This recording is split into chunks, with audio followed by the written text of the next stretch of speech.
Bismillahirrahmanirrahim. Assalamualaikum warahmatullahi wabarakatuh. Alhamdulillahi rabbil alamin. Wassalatu wassalamu ala rasulillahil karim. Sayyidina Muhammadin wa ala alihi wa sahbihi wa dhurriyatihi wa ummatihi ajma'in wa ba'd. Saudara-saudariku dimanapun Anda berada, semoga Allah senantiasa merahmati dan meridhai seluruh aktivitas kita sehingga senantiasa bernilai maslahat baik untuk kehidupan berkeluarga ataupun dalam konteks sosial yang lebih luas, bermasyarakat, berbangsa, bernegara. Isu nikah beda agama sesungguhnya bukan hal baru, namun juga menjadi problem sosial yang pernah terjadi di era dakwah Nabi SAW, khususnya saat menjalani era dakwah di kehidupan sosial pada fase Madinah Al-Munawwarah. Dan sejatinya Islam yang memang semangatnya menghadirkan pedoman yang sempurna bagi umat manusia seutuhnya dalam menjalani kehidupan yang bermaslahat, elegan, tampil terhormat dalam seluruh lini kehidupan, tentu menghadirkan solusi yang dengan solusi itu memberikan pencerahan, bukan hanya aturan-aturan teknis formal fikih semata, tapi juga menjelaskan hikmah-hikmah yang dapat menghadirkan kenyamanan dalam berumah tangga. Bagaimana tujuan berumah tangga itu tercapai, dari mulai ketenangan, kedamaian yang disebut dengan sakinah itu, rasa cinta, perhatian yang dalam yang disebut dengan rahmat itu, dan juga rasa kasih yang dihasilkan dari pemberian-pemberian materi, pergaulan fisikal yang disebut dengan mawaddah itu. Sakinah, mawaddah, dan rahmah itu yang seringkali kita namakan dengan samarah. Karena itu terkait dengan isu nikah beda agama, Al-Quran memberikan tuntunan secara detail yang dijelaskan oleh Nabi SAW secara paripurna dan menjadi pedoman bagi setiap muslim, baik di masa era kenabian dengan masyarakat Islam yang ada pada saat itu, ataupun juga generasi yang berganti di setiap zaman pun kini, ataupun juga yang akan datang. Beda agama artinya beda keyakinan. Saya, Anda, kita, muslim misalnya, tentu memeluk Islam. Maka bagi kita yang Islam, bagi kita muslim, jika dikatakan berbeda agamanya, artinya berbeda keyakinan. Non-muslim, ada Islam, agama dalam bahasa Arab, bahkan diksi Al-Quran disebut dengan ad-din, yang kita yakini inna dina indallahil Islam. Agama yang diridhai, din yang dibenarkan oleh Allah menurut kita adalah Islam. Itu yang kita yakini tanpa ragu. Yakin tanpa ragu disebut dengan iman. Kata kerjanya amana, jamaknya amanu, orangnya disebut mukmin, insan beriman. Agama yang dipeluknya Islam. Berbeda dengan Islam artinya tidak sama dengan Islam. Beda agamanya, beda keyakinannya. Maka selain Islam kita katakan non-muslim, non-mukmin. Dalam diksi Al-Quran, orang-orang yang belum Islam, belum beriman, maka dihadirkan lawan kata dari iman, yaitu kufur. Jika kata kerja iman amanah, maka kata kerja kufur itu kafara. Jika orang yang beriman itu mukmin, maka orang yang belum yakin, yang menutup diri sehingga keyakinan belum sampai kepada hatinya, bahasa lembutnya itu bernama kafir. Jadi ada mukmin, ada kafir, ada muslim, ada kafir. Dan ini bahasa standar yang orang-orang jahiliyah pun, bahkan yang ingkar pun, bahkan yang menjadi lawan langsung dari Nabi SAW memahami bahasa ini dengan pemahaman biasa, bahkan menyadari sepenuhnya dan menerima karena memang dihadirkan dengan diksi yang sangat lembut, diksi yang sangat mencerahkan dalam arti memahamkan. Jika memang ada yang beriman, mereka menerima risalah Islam, yang belum menerima menutup diri, memang bahasa Arabnya disebut dengan kafir. Jadi ada mukmin, ada kafir. Nah, yang kafir ini, yang belum beriman ini, yang belum berislam, oleh Al-Quran itu dibagi dua bagian. Ada yang termasuk dari bagian ahli kitab. Ada pula yang bukan termasuk dari bagian ahli kitab. Musyrik secara umum. Jadi kafir itu ada golongan ahli kitab, ada golongan musyrik. Musyrik dalam arti menjadikan Tuhan-Tuhan selain Allah Subhanahu wa ta'ala. Menuhankan selain Allah Subhanahu wa ta'ala. Baik bersamaan, ada yang mengatakan Tuhannya adalah Allah, tapi meyakini ada Tuhan lain selain Allah. Atau yang menepikan Allah, meyakini Tuhan selain Allah. Itu musyrik secara umum. Sedangkan ahli kitab adalah umat yang secara genealogi tersambung kepada golongan Bani Israel.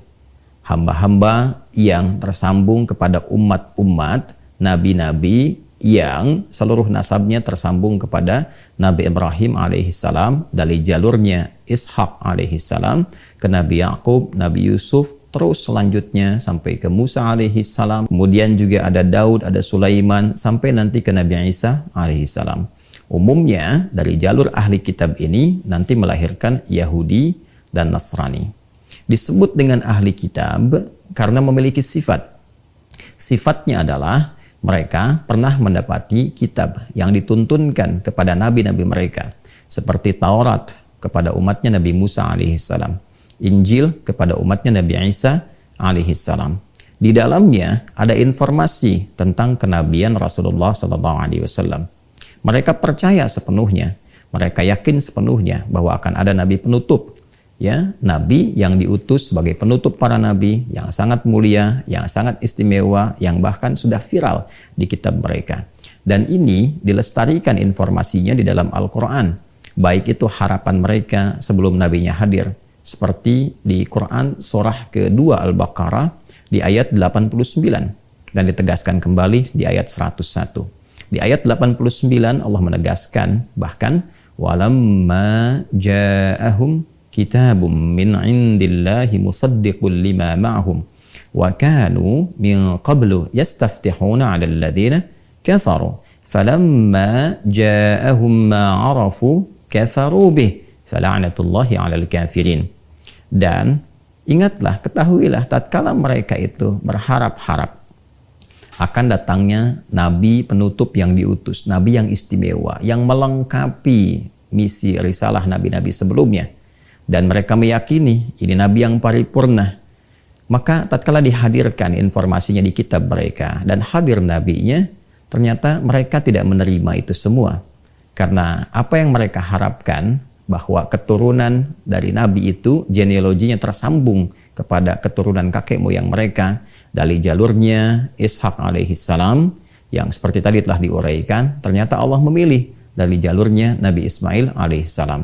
Apa yang mereka harapkan ketika Allah penuhi, dan boleh jadi harapan tinggi itu terwujud seluruh sifatnya dari keturunan Nabi Ismail alaihissalam, yaitu Nabi Muhammad sallallahu alaihi wasallam, sesuai dengan permintaan mereka, doa-doa mereka, harapan mereka.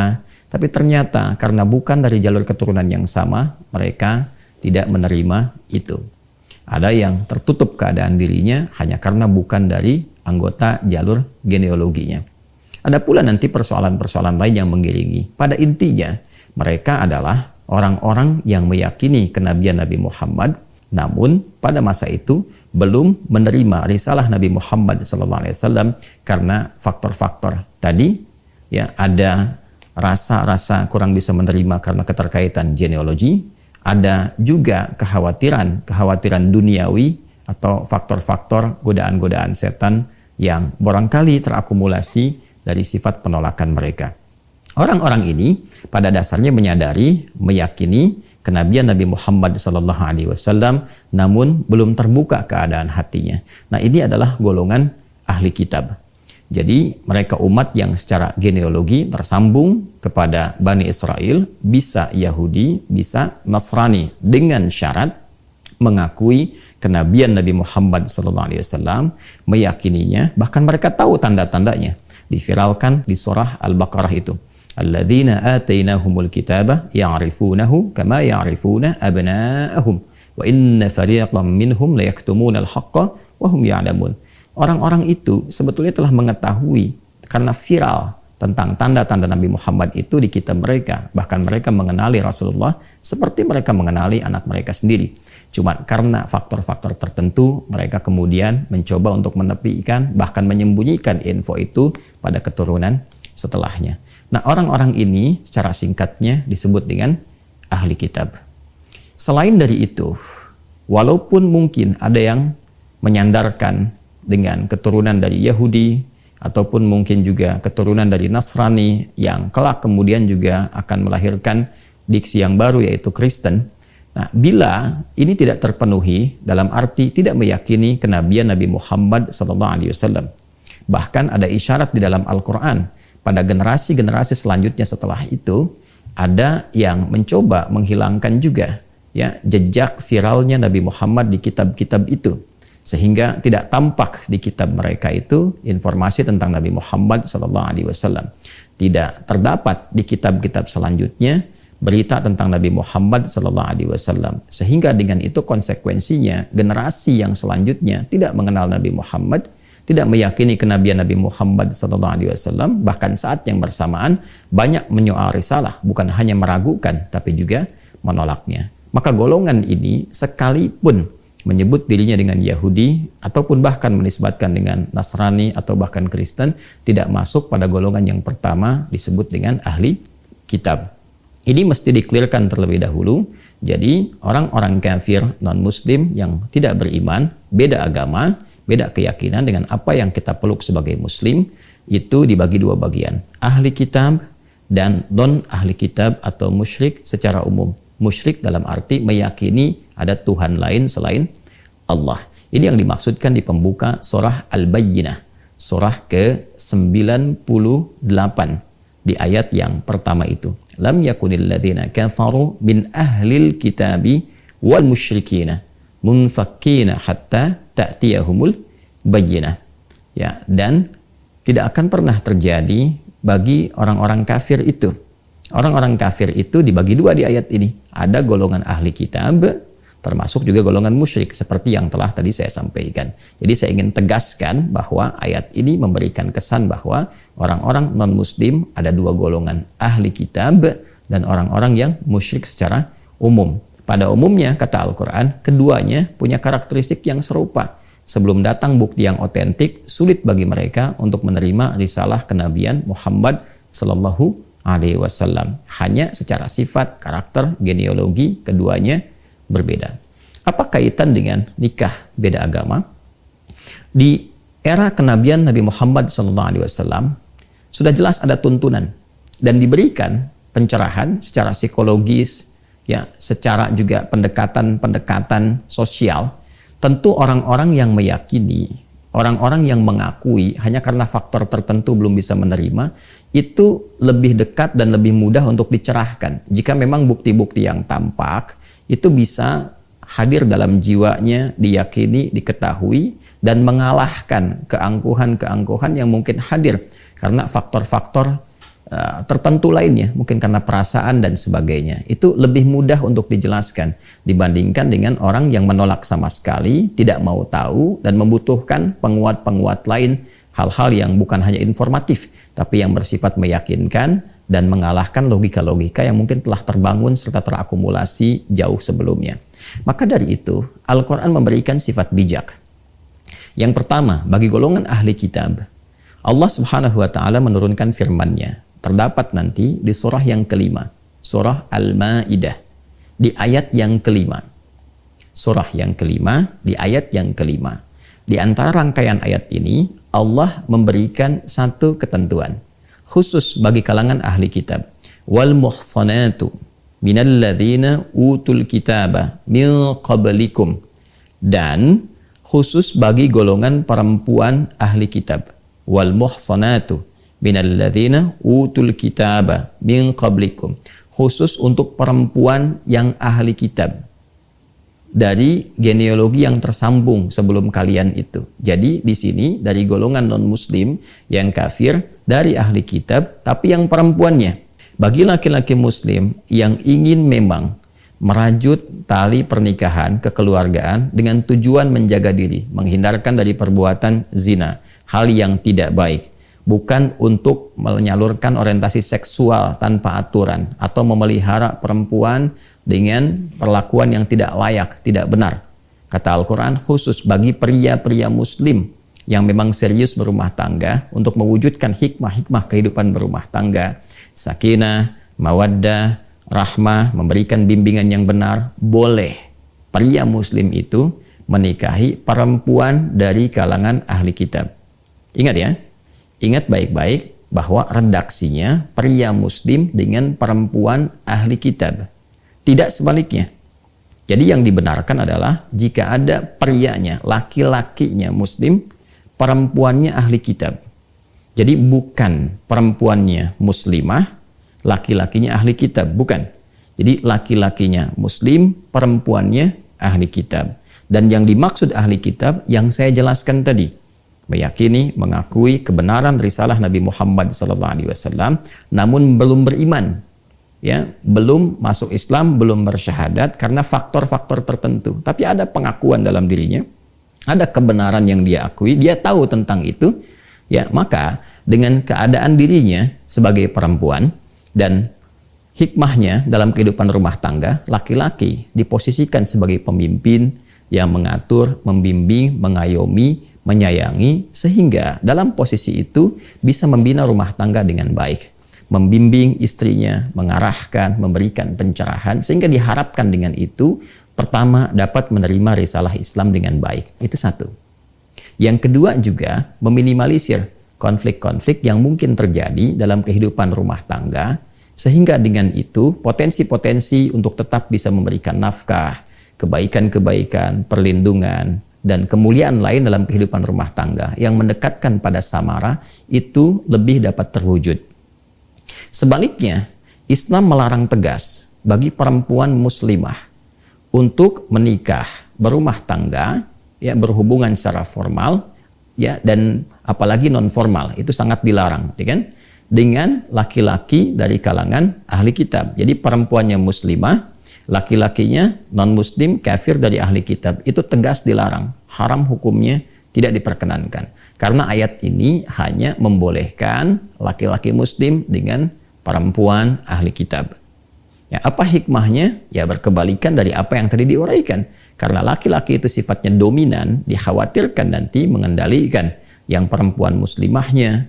Kemudian juga bisa terancam dengan beberapa hal. Ya, ada yang terkait dengan materi, ketika materi tertahan jadi kemudian tekanan, ya, ada yang terkait dengan aspek-aspek lainnya, perlindungan, dan hal-hal yang menjadi tugas-tugas laki-laki dalam kehidupan berumah tangga. Jadi ini murni untuk penjagaan dua hal. Satu, akidah, ya, yang kedua adalah kemungkinan-kemungkinan besar untuk mendekatkan kepada aspek samara. Ini terkait dengan ahli kitab, jika memang itu masih didapati.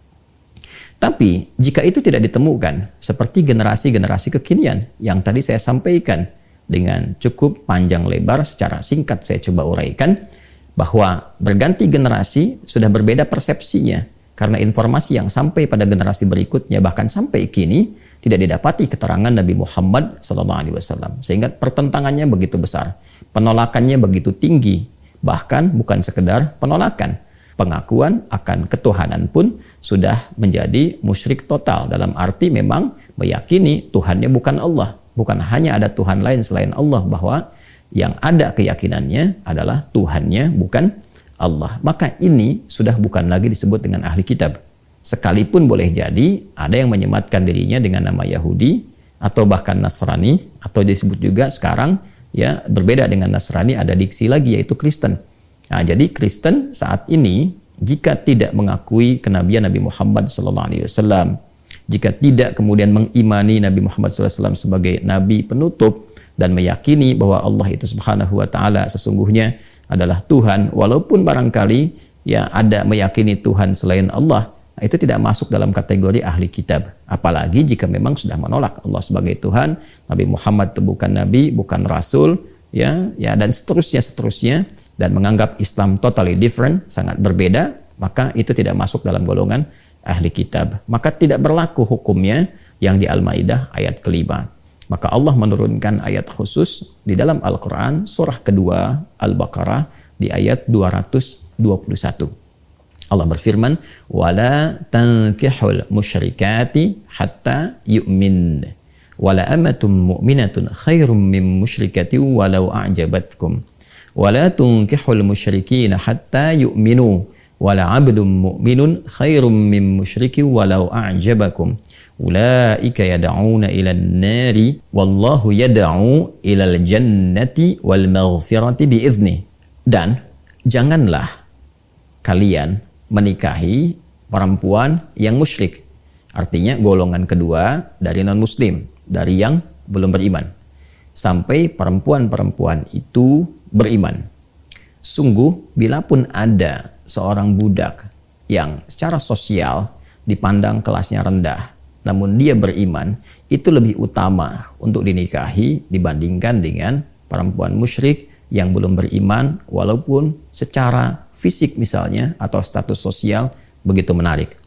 Pun demikian, jangan nikahkan anak perempuan kalian kepada laki-laki yang musyrik, golongan kedua dari non-muslim yang belum beriman dan tidak mengakui ketuhanan Allah Subhanahu wa taala, juga ke Rasulullah Nabi Muhammad sallallahu alaihi wasallam, sampai para lelaki itu mau beriman. Lelaki yang secara status sosial dipandang rendah tapi dia beriman, berperilaku yang baik, itu lebih utama untuk dinikahkan anak perempuan kalian dengan mereka dibandingkan dengan laki-laki musyrik dengan sifat-sifat yang tadi disebutkan.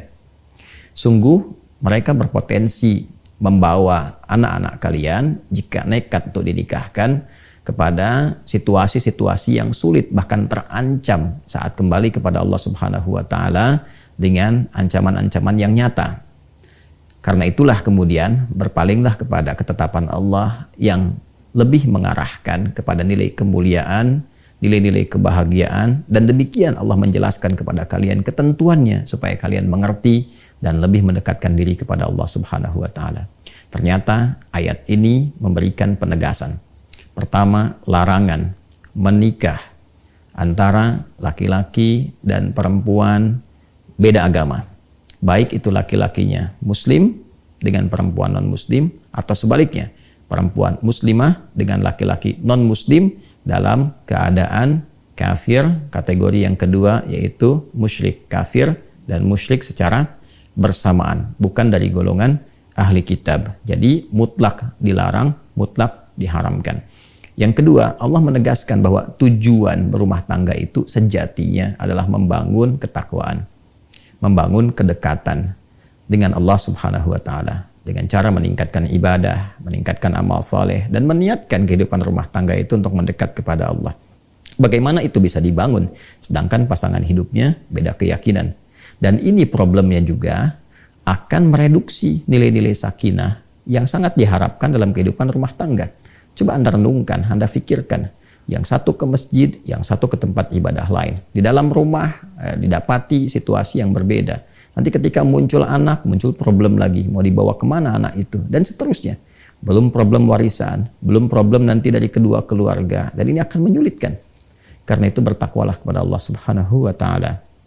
Hidup kita itu terbatas, sementara.